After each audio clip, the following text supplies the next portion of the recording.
House Republicans are demanding answers after accusing the National Institutes of Health of funding monkeypox studies allegedly capable of creating a supercharged monkeypox virus.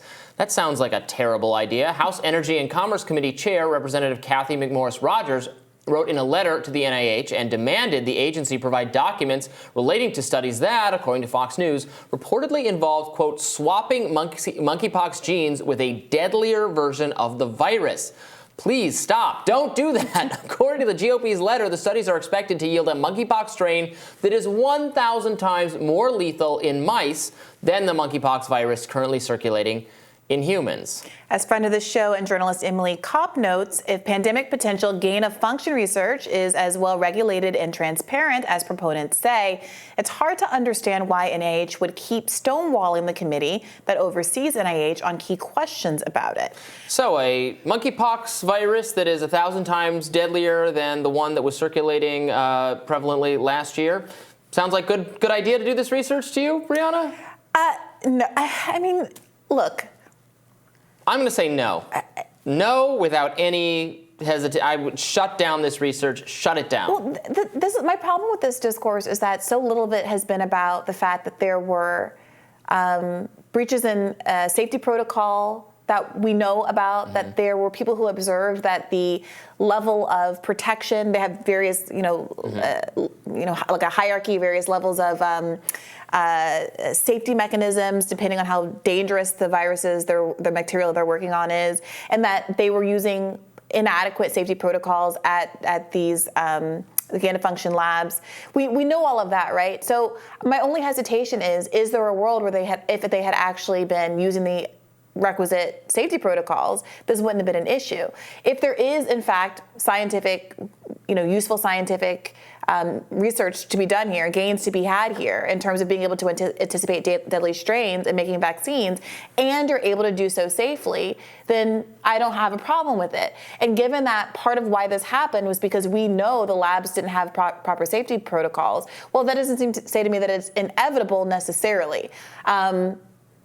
Should these labs be in Antarctica or someplace far away where leakage? What if it's never going to be totally perfectly safe enough? I mean, and what? Yes, obviously, if the trade-off is worth it, the trade-off's worth it. I think that is very much an open question. No one has really put to me why, especially because a lot of the research on vaccines doesn't seem to have anything to do with gain-of-function research itself. Are these scientists just doing experiments because that's what scientists do, and you get to publish papers, and it's really exciting to make new things and create new things without thinking through the consequences? Like, what is the benefit? And so Republicans asked, or this committee asked, maybe it was the committee asked, last year whether this project underwent the additional Department of Health and Human Services review that is required for high-risk proposals. They asked that. And remember, there was an oversight report suggesting that HHS was not reviewing. There should have been a higher level of review and that wasn't happening. So they asked, did this one get that higher level of review? NIH has made no response. They have not answered that question. That is terrifying. This is very scary. That is very scary. And all I'm saying is that to the extent that it is an open question, I would like for some of those questions to be resolved. I'm just not going to knee-jerk say, shut down all gain-of-function research, but I do think that there are really serious questions about the utility of it, and the cost-benefit obviously is off given what happened potentially with COVID. Epidemiologists, people of Fauci's ilk want to come to Congress and explain why it's important to do this research. Go ahead and do that. But this is a political question. This is a question lawmakers should decide. This is not something that's going to be left to our government health bureaucracy to just say, yeah, we felt like this was important. I'm not satisfied with that. You can claim it's important and try to explain why, and you got to put it in layman's terms, sorry. And if we're not persuaded by that, we're going to shut it down. I would pause all this research right now until that calculation can be done, because it just seems unnecessarily and extremely risky. And I'm sorry, I don't have enough faith in the NIH and HHS to be competently adjudicating whether these things are really necessary when Fauci can't even remember when he's asked about it, which projects crossed his desk that he signed off on exceptions for. Maybe he did, maybe he didn't, he doesn't know. That is not at all satisfactory. I don't think the public should be at all satisfied by that. I think that's fair. I think the reality is after we come through something like COVID, gain of function research is rightly going to be under Sorry, I'm going to be scrutiny. jumpy about this.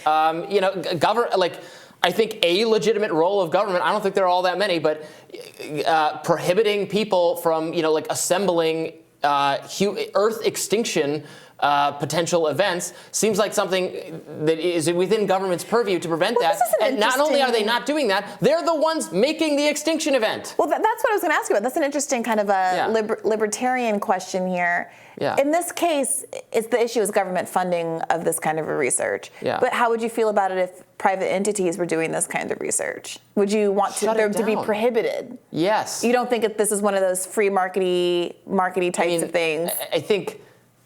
I think the government. I'm not a pure anarchist. I think the government gets to have like a police force and some courts, and they can stop you from like assembling and detonating like a nuclear weapon in your backyard, and inventing and assembling a virus that is going to kill all of humanity. Sorry if that makes me like a squish on the should government exist question. I think that's okay. But no FDA. What? But no FDA. If an FDA that is narrowly like preventing people from creating pathogens to kill everyone would be fine. No, an FDA that just prevents you from buying toothpaste from Europe, no thank you. All right, Robby. Toothpaste from Europe, okay.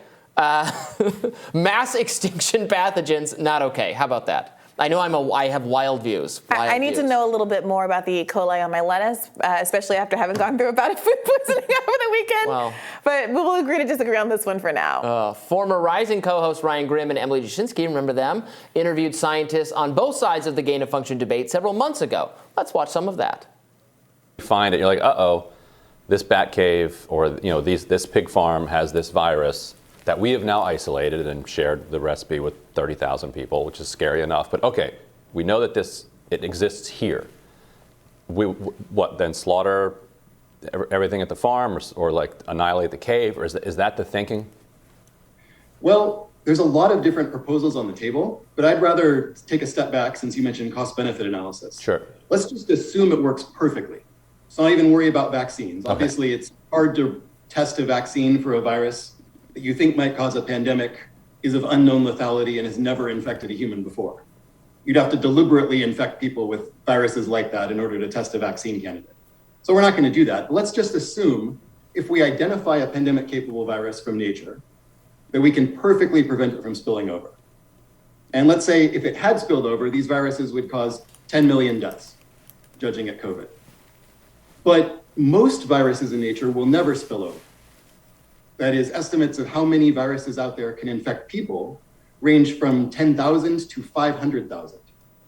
And we know that there's only 4 or so pandemics per century, just looking at history.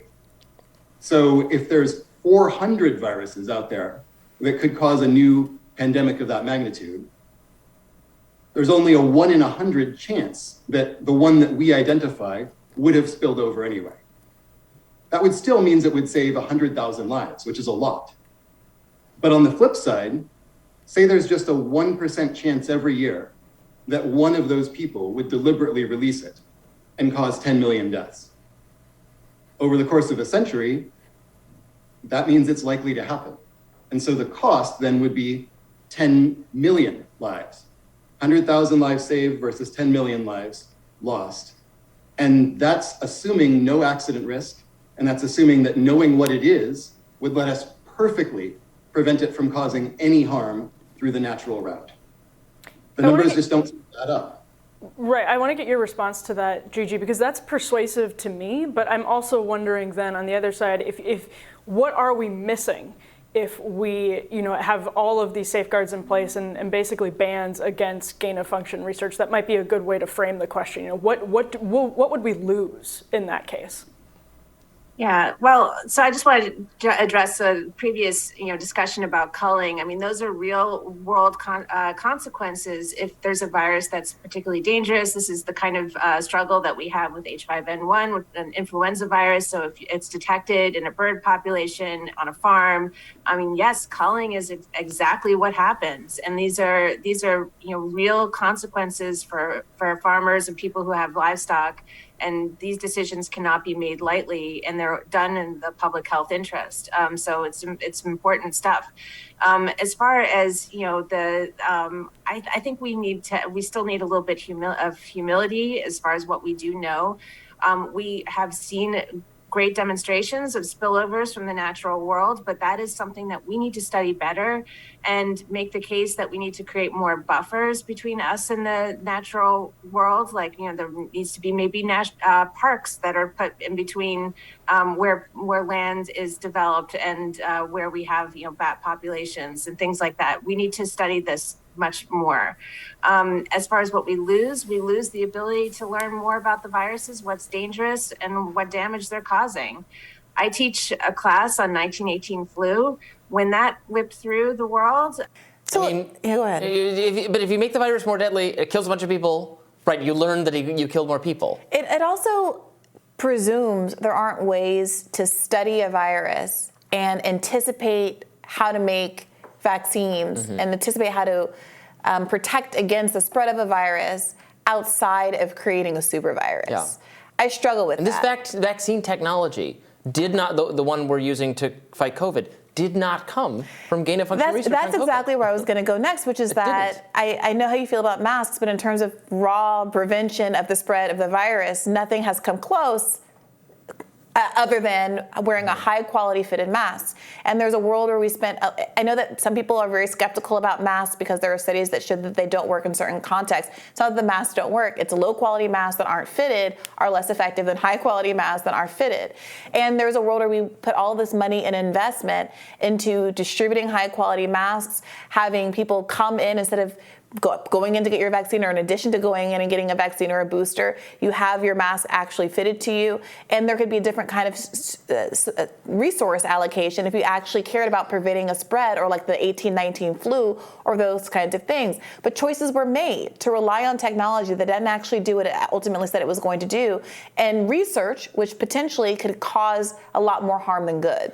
Yeah, I mean, I don't know about that, because I think what the research shows is that I'm not exactly disagreeing with you, but that people just would not over time wear them with the If the 1819 flu behavior, comes, Robby, I promise you, you'll be wearing a mask. You'd have to wrestle it onto me on this chair. Okay, yeah, it'll be a corpse in the chair, so it'll be a pretty easy thing to wrestle with. The 1819 flu.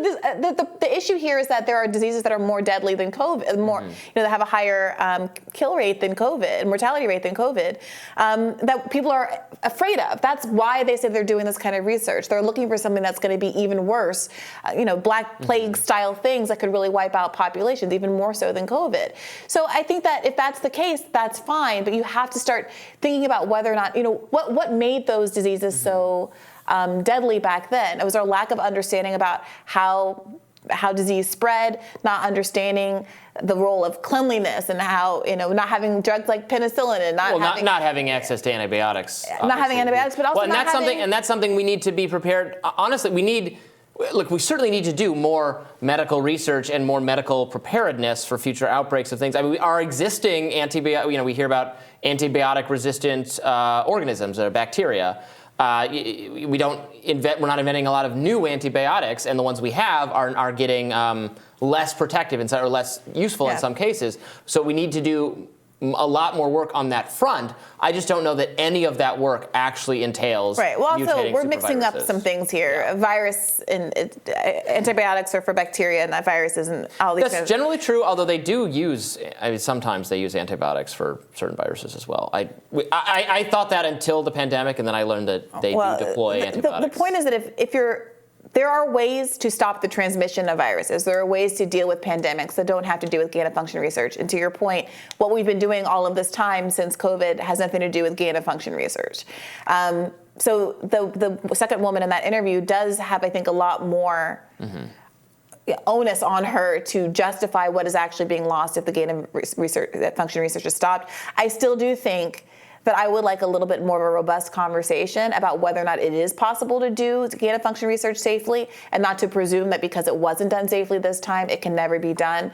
We have. I'm going to go back to your initial suggestion. Antarctica, Put it in the International Antarctica. Space Station, something like that. That's where we keep the Black Death or whatever. That's where we keep the last It's in the space station? polio and all of that. No, in these vaults in the Arctic or the Antarctic, I don't remember which, where we consider them to be relatively safe, at least until the ice caps With thaw. the polar bears or with the penguins?